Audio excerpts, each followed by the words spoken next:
Fala, meu povo! Olha, gente, eu vou deixar gravada a aula, tá bom? Como eu disse, vocês não teriam um tipo de déficit de conteúdo.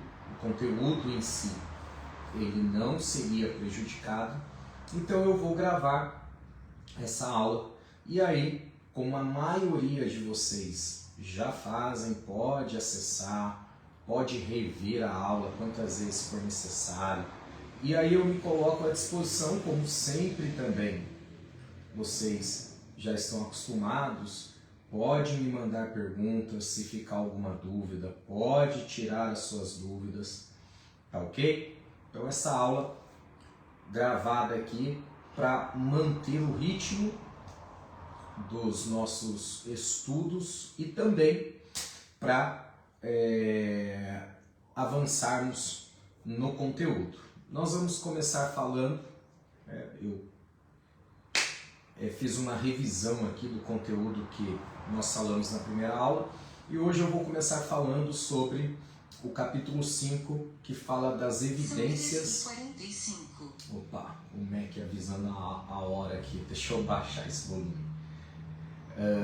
Vocês viram a hora que eu estou gravando, né? Parei tudo aqui à tarde para poder fazer isso. Então, capítulo 5, evidências cristãs no pós-modernismo. É interessante enfatizar que nós já passamos da era moderna, do período moderno, das coisas onde a modernidade eram novidades. Nós já estamos num período pós-moderno e isso já estamos há algum tempo. É de fundamental importância dentro da matéria que nós estamos estudando, ou seja, evidências cristãs, estudarmos esse ambiente, esse mundo chamado de mundo pós-moderno que nós estamos vivendo, até para que não apenas entendamos os ataques contra a nossa fé, mas também saibamos nos posicionar. Isso é importante. Às vezes você está sofrendo ataques, que eu vou apresentar alguns aqui, desse tempo pós-moderno, e como eles hoje vêm numa roupagem mais social, mais leve, camuflado, maquiado, né? Eu vou dar um exemplo. As bruxas de hoje em dia dos seriados, dos filmes, dos desenhos e etc., ela não vem mais aquela bruxa com chapelão, nariz muito grande, com uma verruga na ponta, né? Falei até errado aqui. Com uma roupa toda preta em cima de uma vassoura, não. Vem uma roupagem descolada, como uma adolescente, muito popular e coisas do tipo. Tá? Não bastante vocês sabem um tanto quanto eu que um dos livros mais vendidos e lidos em todo o mundo é Harry Potter, que é na verdade magia. Então vejam, essas são um pequeno exemplo de tanta coisa que esse mundo pós-moderno tem imprimido. E nós, como cristãos, temos que não apenas conhecer, saber a forma que eles atuam, mas também saber nos posicionar diante de tanta coisa que está acontecendo. Tá? Então vamos para algumas definições de pós-modernismo. A missionária Ruth Doris Lemos, ela coloca aqui algumas definições dentro da ideia de um filósofo francês chamado Jean François. E dentro da definição desse filósofo, ela nos apresenta aqui um caminho que no final das contas vai chegar no que eu acabei de dizer a vocês. Tá bom? Ou seja, a identificação dessa atuação do maligno dentro do pós-modernismo e das ferramentas que ele oferta para atacar a nossa fé, para atacar o cristianismo e deturpar valores, princípios morais, éticos e espirituais. Tá bom? Então vamos lá. Uma definição aqui que a doutora Ruth Doris Lemos coloca para nós no livro Evidências Cristãs é: o pós-modernismo assume diversas formas que estão representadas nas áreas culturais. Como? Aí vem as áreas culturais, tá? Que é listado aqui: literatura, música, arte, mídia, televisão e até a arquitetura. Em algum momento nós vamos falar sobre as áreas da sociedade, alguns chamam áreas da sociedade, outros setores da sociedade, outros chamam de montes da sociedade, depende da definição que você pegar, a linha de pensamento que você ter acesso, mas fato é que a ideia é dividir a sociedade em setores. Exemplo, religião, cultura, política, ciências e por aí vai. Bom, são as chamadas áreas da sociedade. Então, o pós-modernismo com o cristianismo, como que eles estão aí caminhando, né? Eu vou colocar aqui para vocês agora algumas posições pregadas pelo pós-modernismo que contrariam aquilo que a Bíblia estabelece. Ah, meu Deus, hoje está difícil, eu tô enrolando aqui a língua para poder falar, mas vamos lá. É diferente porque eu estou falando só olhando para a câmera, né? Geralmente vocês estão aqui comigo, eu vejo aqui o rosto, a foto de vocês, a gente interage aqui, conversando, mas vai dar certo, vamos lá. Então, a primeira proposta que é nos ofertada aqui em relação àquilo que o pós-modernismo prega é a rejeição dos absolutos da fé cristã.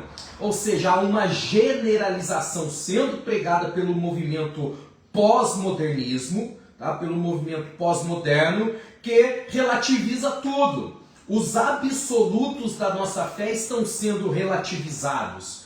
Por quem? Pelo pós-modernismo, pelos seus defensores, e isso é interessante você não esquecer do que nós acabamos de falar anteriormente, que são as áreas culturais da sociedade.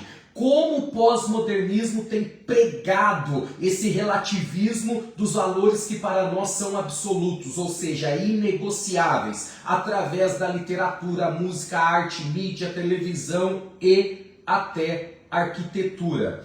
Então, por meio desses setores, desses movimentos, o pós-modernismo tem agido, tem atuado e pregado contra os valores absolutos da nossa fé. Dito isso, nós vamos aqui para um alerta para nós não relativizarmos aquilo que para nós é absoluto. Tiago, o que é absoluto para nós? Muitas coisas a Bíblia coloca como inegociáveis. Uma delas é a nossa fé. Tudo que contrariar a nossa fé não deve ser absorvido por nós, relativizado. Pecado é pecado e ponto final. Não tem como achar uma justificativa para isso. Algo que justifique uma ação que a Bíblia diz que é pecado. Pecado é pecado e é pecado em qualquer lugar do mundo. Isso é um valor absoluto para nós. Salvação é um valor absoluto para nós. A salvação é unicamente e exclusivamente, acho que eu estou sendo até redundante aqui, mas é através de Jesus, por Jesus, através de Jesus, de seu sacrifício eficaz, total, pleno, eficiente, na cruz do Calvário. Para a nossa salvação é isso, não tem como relativizar e usar um ditado que as pessoas dizem por aí, que qualquer caminho leva a Deus.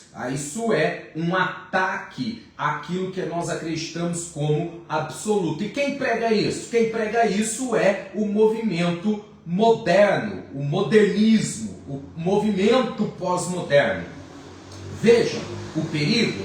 Pecado é pecado? Não. Por quê? Depende do seu ponto de vista. Eu gosto, tem um livro que o pastor Leandro Barreto escreveu, que é exatamente isso, depende do ponto de vista. E ele trabalha muito esses paradoxos da sociedade que entram em choque com os nossos valores, que são valores absolutos. Então, olha, o que é negociável, flexível, não tem problema algum, nós adotamos para melhor, para crescimento, para avanço. Por exemplo, vou dar um exemplo aqui. O que pode ser adaptado, o que pode ser usado da melhor maneira possível, nós usamos.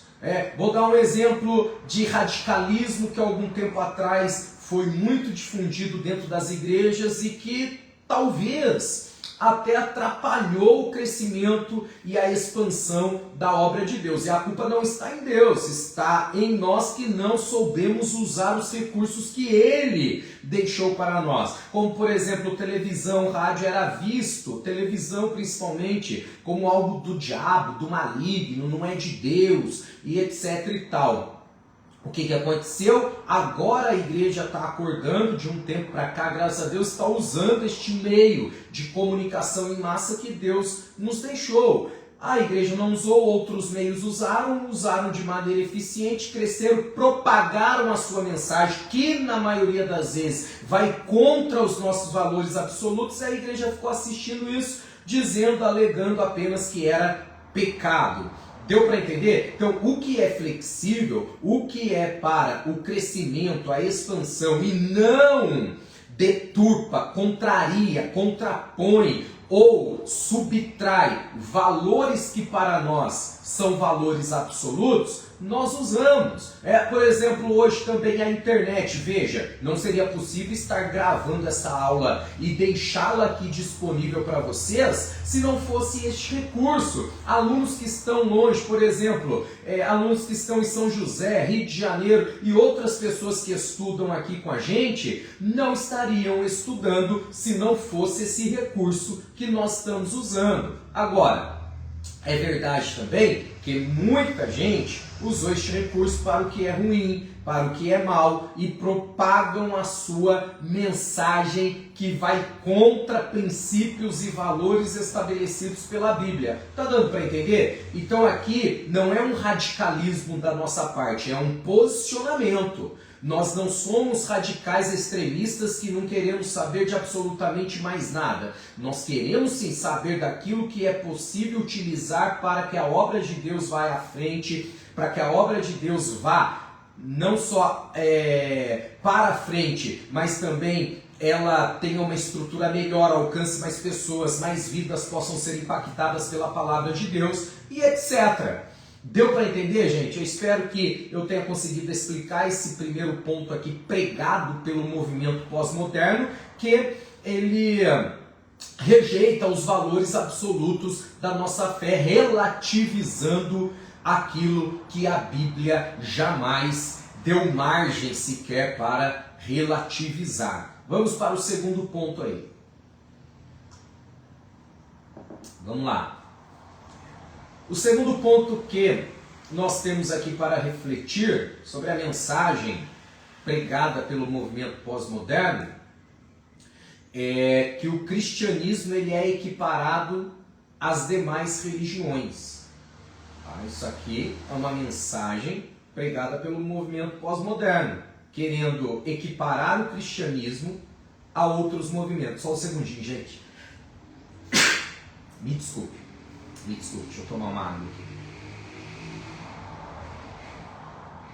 Vontade de espirrar. Vamos lá. Bom, mais uma vez, peço desculpas. Então é uma tentativa do movimento pós-moderno de relativizar o próprio cristianismo, comparando o cristianismo às demais religiões. Não é se posicionar, deixa eu colocar isso aqui para vocês, não é se posicionar com arrogância, com superioridade, mas no final das contas, nós estamos, e por misericórdia e graças a Deus por isso, num caminho da verdade. num caminho estabelecido pela palavra de Deus. Não somos o dono da verdade e nunca seremos, mas estamos caminhando na verdade ensinada, pregada e deixada por Jesus, o fundador do cristianismo. Então, não tem como você equiparar o cristianismo a outras religiões, principalmente aquelas que de maneira muito direta, clara, contrapõem os princípios que o cristianismo defende. Não tem como, tá? Nós temos uma série de filosofias, uma série de religiões, muitas seitas, muitas heresias sendo pregadas que estão em total desacordo com aquilo que o cristianismo ensina. Então não tem como equiparar, né, nivelar. É claro que quando a gente escuta uma mensagem como essa, pode parecer arrogância, prepotência, soberba, mas na verdade é que, graças a Deus e por sua misericórdia, nós estamos nesse caminho da verdade. Tá bom? Então aqui é novamente uma tentativa de relativizar aquilo que a Bíblia ela não dá margem para relativizar. Certo? Então vamos lá, vamos avançando aí. Qualquer dúvida, como eu disse, pode perguntar de maneira pontual. Se surgir alguma dúvida, pode me perguntar diretamente no meu WhatsApp, tá bom? Vamos para o terceiro ponto.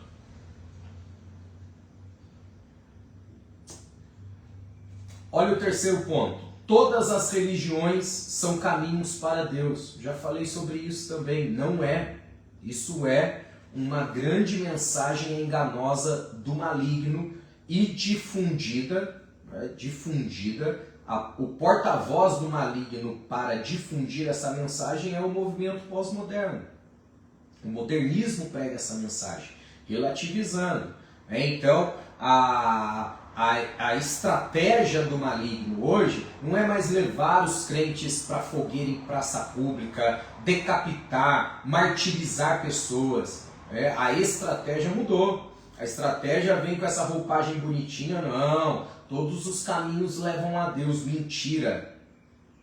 Mentira, existe apenas um caminho que leva a Deus. E ele se chama Jesus, o Cristo. A tentativa do modernismo de relativizar esse valor absoluto é algo que, infelizmente, em muitas áreas e aspectos e em ambientes tem tido êxito. Mas nós estamos aqui tendo a oportunidade de verificar um assunto como esse e entender, peraí, não é bem assim não. Nem todos os caminhos levam a Deus, apenas Jesus, o seu Filho, é o caminho, a verdade e a vida. Ok? Próximo ponto, eles rejeitam a posição teológica exclusivista do cristianismo em relação à salvação. Tá vendo? Olha aí, já falamos sobre isso também. Próximo ponto, verdade subjetiva. Cada um interpreta a verdade da sua própria maneira. Veja, é um outro ponto muito pregado por eles, né? Se fosse assim, a gente não precisava se reunir para poder aprender e por aí vai. Aprender os mecanismos e ferramentas que nos auxiliam na melhor interpretação bíblica para interpretá-la da melhor maneira possível. Não, o pós-modernismo prega o seguinte, que toda verdade é subjetiva, porque cada cidadão, cada indivíduo interpreta a verdade à sua própria maneira. Passando pelo crivo de suas experiências, de seus valores, daquilo que ele recebeu de legado dos seus pais, avós, parentes, enfim. Isso aqui também é perigoso, perigosíssimo e, infelizmente, tem acontecido muito. Tá? Eles têm uma clara, continuando aqui, né, o relativismo já falei, negação da verdade absoluta também, oposição às escrituras. Veja, o modernismo, eles têm uma clara oposição às escrituras. E aqui eu estou falando desse movimento pós-moderno em relação à hermenêutica, que é a interpretação do texto que eu acabei de falar com vocês. há uma oposição clara do modernismo em relação às escrituras. Tá? Outra coisa, teorias de desconstrução literária no mundo todo. Há uma tentativa clara, né, de fazer essa desconstrução literária, pegando obras já consagradas, principalmente com a Bíblia, mas isso vai muito além, tá? Pegando autores já renomados e tentando fazer essa desconstrução de suas ideias. Porque quando você pega os clássicos, os autores renomados, eles serviram de pilar para a construção de um determinado pensamento. Se você vai para a filosofia, por exemplo, tem a linha socrática, tem aqueles que seguem a linha de Aristóteles, e por aí vai.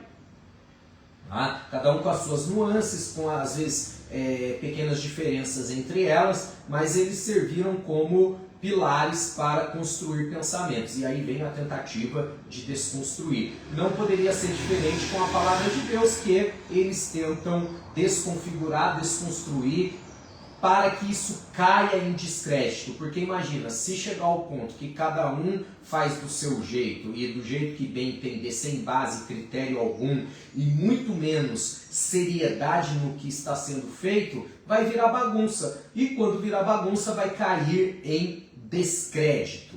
Tá? Continuando aqui ainda essa relação pós-moderna e a hermenêutica, teorias de desconstrução literária do mundo todo, e por fim, ausência de paradigmas. Nós já falamos também aqui muita coisa em relação a isso. E agora, como fica de fato a evidência cristã e o pós-modernismo? Como fica de fato o movimento cristão, ou a evidência cristã e o pós-modernismo? Bom, em primeiro lugar, os cristãos partem da convicção de que Deus tem o controle da história.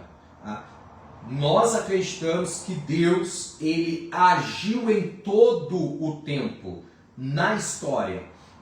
Deus ele é intra-histórico. O que isso significa? Significa que ele não viu as coisas acontecendo sentado no seu camarote. Ele interferiu dentro da história, agiu dentro da história, ele trabalhou no meio da história, e do desenvolvimento histórico lá esteve Deus.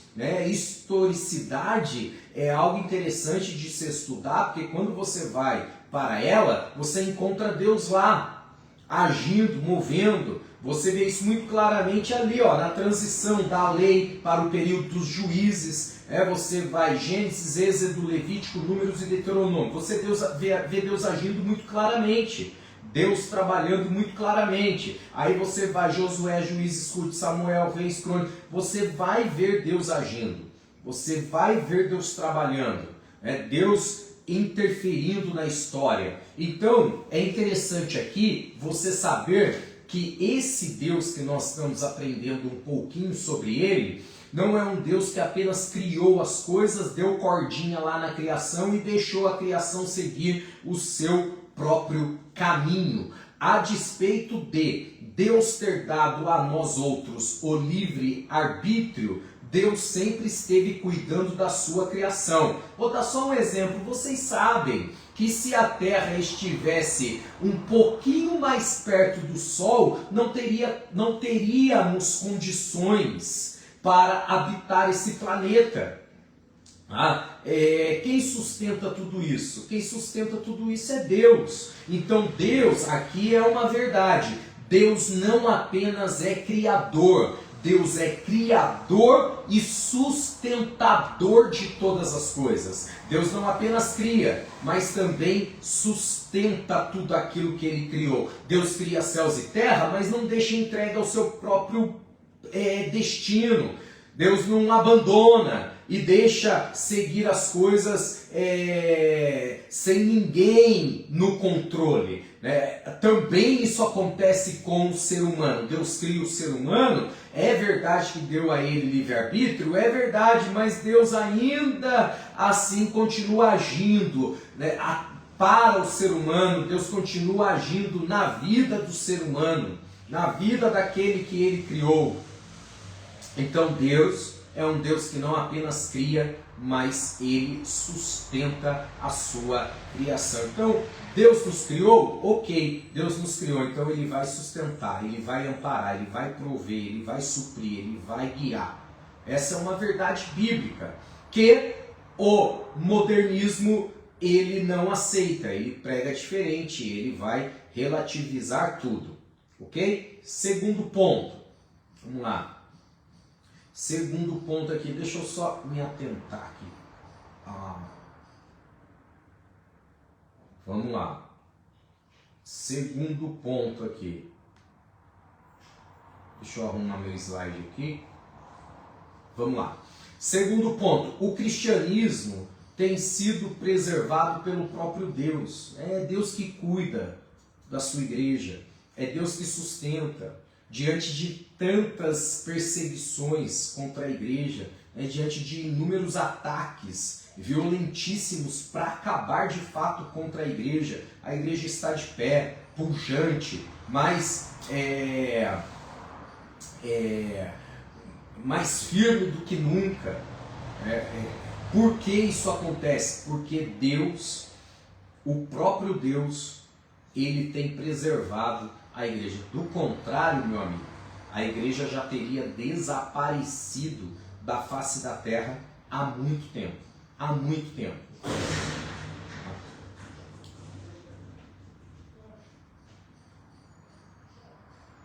Vamos lá. Fez um barulho ali, achei que alguém estava batendo no portão. Vamos lá. Terceiro lugar. Cristo é o único caminho para se chegar até Deus. Já falei isso com vocês. Somente a Bíblia expressa a vontade de Deus. Pronto, aqui é importante. Eu sei que, principalmente nós que estamos estudando, é interessante você pesquisar e eu incentivo muito que você faça.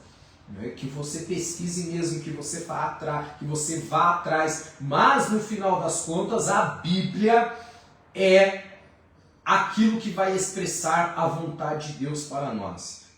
Tudo aquilo que nós pesquisamos, tudo aquilo que nós buscamos, serve para contribuir com aquilo que a Bíblia diz, e não o contrário. Eu não vou pegar a Bíblia para dar base a uma ideia que eu encontrei em algum lugar, de algum pensador, de algum teórico ou algo do tipo. Não. O teórico, o pensador, pode me fornecer alguma coisa que a Bíblia expressa sobre Deus, sobre a vontade de Deus para a minha vida. Ok? Então eu vou finalizar aqui essa aula e depois a gente continua. Eu vou já para a unidade 2 e aí eu vou falar sobre a Bíblia, o livro guia do cristianismo. Eu agradeço muito vocês a compreensão, o imprevisto que eu tive. Muito obrigado, Deus abençoe. Eu espero vocês na próxima aula. Um abraço, gente. Deus abençoe. Fica com Deus.